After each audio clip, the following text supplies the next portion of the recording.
成し得るものがなすべきをなす。これこそシビラが人類にもたらした恩寵である。サイマティックスキャンで読み取った生態力場を解析し、人の心の在り方を解き明かす。科学の英知はついに魂の秘密を暴くに至り、この社会は激変した。だがその判定には人の意志が介在しない。君たちは一体何を基準に善と悪をより分けているんだろうね。尊くあるべきはずの法を何よりも貶めることは何だか分かってる。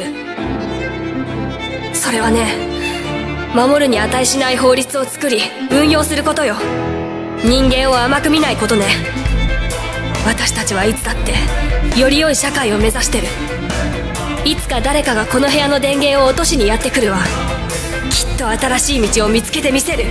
여기 완벽하게 도시를 지배하는 한 시스템이 있습니다. 그리고 그 완벽한 시스템 안에서 한 국가는 드디어 가장 완벽한 법치 국가를 완성해냈습니다. 완벽한 범죄 예방 시스템 아래 범죄는 극히 줄어들었고, 완벽한 재능 개발 프로그램을 통해 인간은 더 이상 직업에 대해 고민할 필요가 없어졌습니다. 네, 인간은 더 이상 번뇌할 이유가 없습니다. 그야말로 완벽한 세계의 완성입니다. 그리고 여기 이같이 완벽한 사회의 존속을 위해 시스템이 만들어낸 범죄 개수라는 수치로 잠재 범죄자들을 처단하는 공화국 1개 형사들이 있습니다. 그들은 시스템이 정해준 대로 범죄를 일으킬 것 같은 이들, 곧 잠재범이라 불리는 이들을 찾아내 사회에서 배제시킵니다. 그 과정이 조금은 과격할지라도 말이죠. 하지만 그 완벽할 것만 같던 고요하고 거대한 사회의 표면 한가운데 아주 작은 물방울이 떨어지기 시작합니다. 살인을 저지르더라도 범죄 개수가 오르지 않는 이른바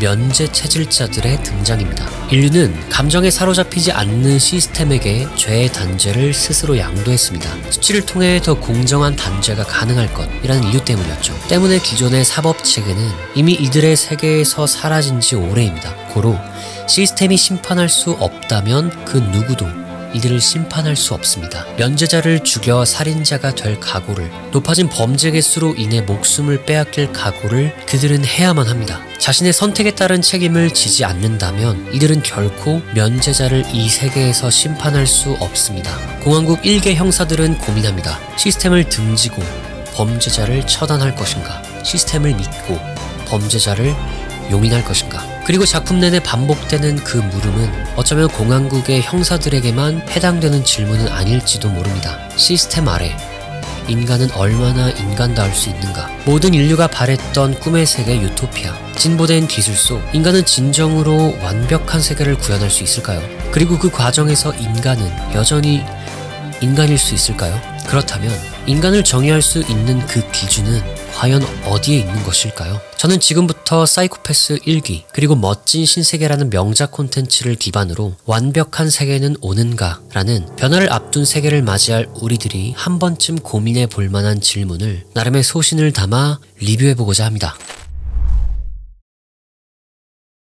시빌라 시스템이 지배하는 사이코패스 세계관에서 한 인간은 자신의 꿈을 고민할 필요가 없습니다. 각자가 가장 잘 할 수 있는 일, 곧 개인의 재능을 발현할 수 있는 일을 최첨단의 뇌 스캐닝을 통해서 시스템이 직접 결정해주기 때문이죠. 그리고 여기 헉슬리의 멋진 신세계가 있습니다. 이 세계는 공동체, 동일성, 안정성이라는 명목 아래 인간을 크게 5단계로 배양하여 산출합니다. 상위 등급인 알파, 베타는 상류층, 지식인으로, 하위 등급인 감마, 델타, 엡실론은 하류층, 노동인으로. 각 등급의 목표는 하나입니다. 안정적인 사회를 지속해 나간다. 똑똑한 상위 등급의 인간들은 안정적인 사회를 위해 지식을 탐구합니다. 멍청한 하위 등급의 인간들은 시스템의 유지보수를 위해 각자의 일터에서 성실히 근무합니다. 그리고 그들은 자신의 인생을 사랑합니다. 놀랍게도 상위 등급뿐만이 아닌 그들 모두가 말입니다. 물론 그 기반에는 어렸을 적 수만 번 반복했던 강제적인 암시가, 소말하는 환각제성 약물이 그들의 삶을 지탱하고 있지만 상관없습니다. 질병에 대한 고통은 극히 줄었고 다가올 미래는 불확실하지 않으며 오늘의 나는 그래도 풍족하니까요. 그저 나는 내가 할 일을 잘하면 그만입니다. 그래야 사회가 지속될 수 있기 때문이며 동시에 내일의 나도 행복할 것이기 때문이죠. 앞선 두 세계관의 공통점을 한 가지 꼽자면 직업 선택의 자유가 없다라는 점일 것입니다. 그리고 그 기반에는 진보된 기술이 있습니다. 뇌 스캐닝을 통한 개인의 적성 도출, 등급에 따른 인간 배양이 가능한 유전자 조작 기술력. 하지만 우리의 생각과 다르게 이 세계의 사람들은 각자의 방식으로 행복해 보입니다. 물론 그들이 느끼는 행복이 현대인들이 추구하는 행복과는 다소 거리가 있어 보이는 것은 사실이지만 분명한 것은 그들은 안정적이라는 것입니다. 미래 사회는 한정된 자원의 분배를 인간이 아닌 시스템에 의지하고 있습니다. 그리고 시스템은 부패라는 인간의 변수를 제거하고 최대 다수의 최대 행복이라는 상수의 입력값을 통해 사회 구성원들의 역할을 똑똑하게 하지만 조금은 강제적으로 부여합니다.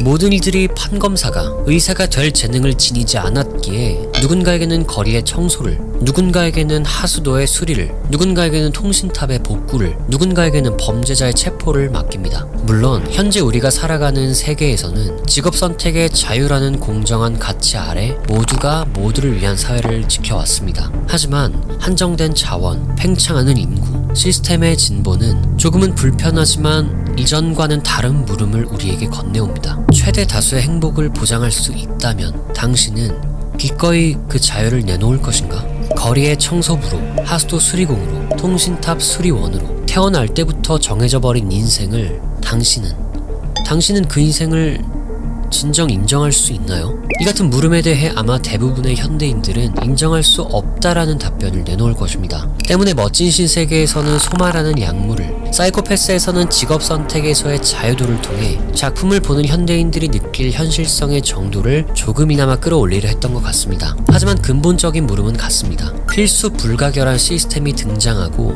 시스템의 존속이 최대 다수의 최대 행복을 보장한다면, 그리고 시스템에 의해 내 직업과 인생이 결정된다면 내 자유는 침해되어도 괜찮은가?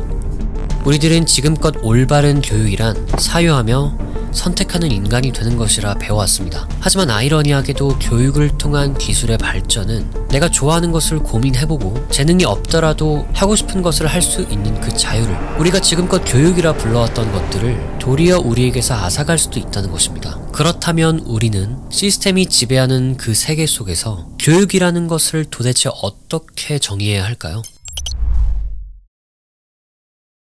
시빌라 시스템은 범죄 개수라는 수치를 통해 범죄를 일으킬 이들을 사전에 식별하고 공안국 형사들을 통해 그들을 사회에서 배제시킵니다. 경미한 경우는 체포에 그치지만 심한 경우에는 한 인간을 사회에서 손쉽게 배제시킬 수 있습니다. 그런데 뛰어난 성적으로 공안국 1개에 들어간 악한의 감시관은 임무 투입 첫날 시스템에 대한 조금은 불편한 진실을 마주하게 됩니다. 그것은 시스템이 배제시키는 대상들이 조금씩은 부족한 인간들일지언정 결코 죽을 만큼의 죄를 짓지는 않았다는 것입니다. 가령 이런 경우입니다. 한 남성이 스트레스를 받는 일이 생겼고 마침 그의 사이코패스 수치가 일정 수준을 넘겼고 이것이 거리에 산재되어 있는 CCTV에 잡혔고 남자는 지레 겁을 먹고 시스템으로부터 도망쳤고 이 때문에 공안국의 형사들은 그를 체포하려 출동했고 이미 사이코패스 수치가 일정 수준을 넘어서 평생 잠재범으로 감옥에 갇힌다는 것을 알게 된 남자는 이판사판 더욱 심한 범죄를 저질렀고 결국 도미네이터에 의해 그 존재가 배제당하기에 이릅니다.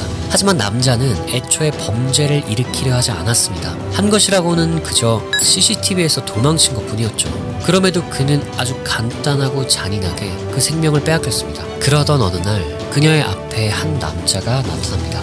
그 이름은 마키시마 쇼고. 그리고 그는 버젓이 그녀의 눈앞에서 그녀의 친구를 잔인하게 죽여버립니다. 하지만 그럼에도 아카네는 아무것도 할 수 없었습니다. 사람을 죽여도 범죄 개수가 올라가지 않는 쇼고를 범죄자가 아니라고 시스템은 그렇게 판단했기 때문입니다. 엘리트 감시관으로서 도미네이터라는 명실상부 최고의 무기를 지니고 있지만 시스템의 승인 없이는 친구 한 명도 지키지 못하는 그녀는 그저 시스템의 한 부품일 뿐이라는 것을 그녀는 처절히 깨닫게 됩니다. 선과 악, 버젓이 사람을 죽였음에도 악은 악이라 불리지 않습니다. 수많은 이들을 살리려는 선한 인생임에도 범죄 개수를 관리하지 못했다는 이유로 잠재범이라는 악인으로 살아갑니다. 시스템은 새로운 선악의 기준이 되었습니다. 헉슬리의 멋진 신세계. 인류는 인간을 동물과 같이 배양합니다. 안정된 시스템의 존속이라는 특정한 목적을 위해서 말이죠. 마치 인간을 동물처럼 양육하고 길들입니다. 그 과정에서 장애인이 되어도 상관없습니다. 장애인도 사회 존속을 위해 할 일이 있고 어떤 인간의 존재도 사회 존속보다 앞서지 않기 때문입니다. 그리고 이들의 파렴치한 행위는 적어도 헉슬리가 만든 멋진 신세계에서는 죄가 아닙니다. 네, 그들은 잘못한 것이 없습니다. 왜냐? 사회 존속을 위해서는 힘든 일도 마다하지 않고 성실히 일할 일꾼이 필요하기 때문입니다. 모두가 판검사, 의사가 되고 싶어 한다면, 모두가 유복한 생활을 하고 싶어 한다면 누가 똥통을 치우죠? 누가 쓰레기를 치우죠? 누가 통신탑을 복구하죠? 아무도 이 일을 하지 않아서 사회가 존속될 수 없다면 도대체 이 모든 게 다 무슨 소용이죠? 자유라는 선택지 안에서 이기적인 인간들은 더 이기적일 뿐입니다. 그래서 헉슬리는 자유를 지웠습니다. 그리고 동시에 거대한 쾌락을 주었습니다. 그리고 마침내 안정적인 세계를 이룩했습니다. 이들의 행위는 정령 죄인가요? 선과 악의 기준은 오랜 세월에 걸쳐 법이라는 형식으로 인간 사회에 녹아져 왔습니다. 물론 우리가 만들어낸 법은 앞선 작품들과 같이 최대 다수의 최대 행복만을 위한 것은 아닙니다. 소수의 행복도 존중하며 지향하고 되도록 모든 개인이 행복할 수 있도록 했습니다. 하지만 진보된 미래, 앞선 두 작품을 곱씹어봅니다. 어떤 미래에도 우리는 시스템이 주는 효율성과 편리함을 거부할 수 없을 겁니다. 그리고 효율성과 편리함의 문제는 결코 인간이 얼마나 더 편리할 수 있는가 라는 범위에만 국한되지는 않을 것입니다. 선과 악, 단죄의 영역에서도 기술의 진보는 얼마든지 그 영향력을 드러낼 수 있습니다. 때문에 앞서 언급된 두 작품에서는 인간들을 관리하는 범죄 개수 수치, 인간들을 배양하는 등급 기준과 같은 설정으로 기술의 진보가 바꿔놓을 뒤집어진 선악관을 표현했죠. 인간은 아마도 할 수만 있다면 더 효율적인 시스템에게 단죄의 지팡이를 언제든지 넘겨줄 준비가 되어 있을 겁니다.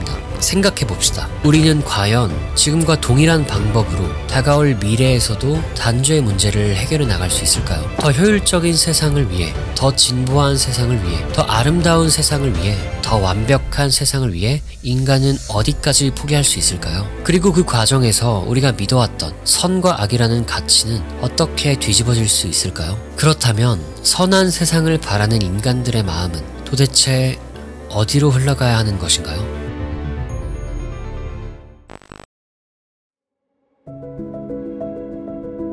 멋진 신세계. 한 총통이 외부 세계에서 온 존에게 말합니다. 우리가 사는 세계는 안정된 세계다. 인간들은 행복하고 그들은 원하는 것을 여실히 원하고 있다. 생활이 안정되어 있고 질병도 없다. 죽음이 두렵지 않으며 걱정이나 노령을 모르고 산다. 가족이나 이성관계 때문에 괴로워하지도 않는다. 마땅히 해야 할 것을 하며 인생을 살고 뭔가가 잘못되면 소마로 해결하면 그만이다. 안정적인 인생. 이보다 중요한 것이 있는가? 그리고 존은 답합니다. 저는 불편한 것을 원합니다. 신을 원합니다. 시와 진정한 위엄, 자유와 선을 원합니다. 저는 죄를 원합니다.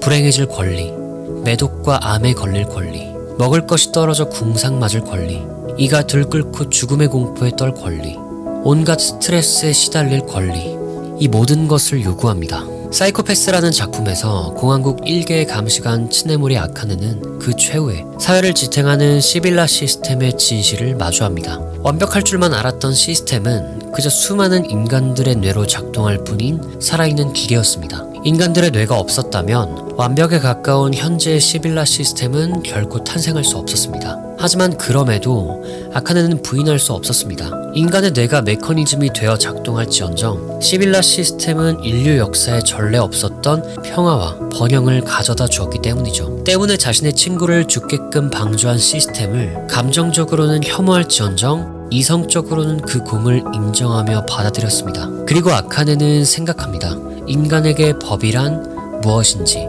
인간은 시스템이 지배하는 세계에서 어떻게 한 인간으로서 살아갈 수 있는지, 그리고 작품에서 비춰지는 그녀의 사상은 기술의 진보에 따른 인간성의 상실이라는 문제를, 한 명이 인간으로서 살아간다는 것의 의미를 우리가 어떻게 다뤄내야 할지에 대해 작품 나름의 답을 우리에게 비추고 있습니다. 그리고 우리는 그 생각의 저편에서 한 명의 자유로운 인간으로서 어쩌면 지금이라도 다다를 수 있을지 모르겠습니다. 시스템에 종속되어 살아가는 인생이 아닌, 주어진 환경에 순응하는 인생이 아닌, 타인의 시선에 흔들리는 인생이 아닌, 스스로 선택하며 책임을 지는 당신만의 멋진 신세계로 말입니다.